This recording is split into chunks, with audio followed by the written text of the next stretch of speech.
Сәлем достар, біз бүгін жұмсақ, дәмді, биік болып шығатын бисквит дайындайтын боламыз.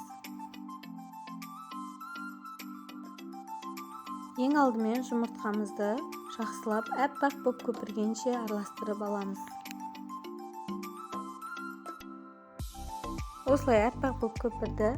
Енді қантымызды қосып, тағы да жақсылап араластыратын боламыз. Жақсылап араластырдық. Енді 2 ас қасық майонезімізді қосып, тағы да жақсылап араластыратын боламыз. Ұнымызға қопсытқышымызды қосып, жақсылап араластырып, массамызға бөліп салатын боламыз. Біздің массамыз дайын болды. Енді табамызға құйып, пісіріп алатын боламыз. Ортасы қамыр болып қалмау үшін ағаш таяқшамен тексеріп көреміз. Біздің жұмсақ, биік бисквитіміз дайын.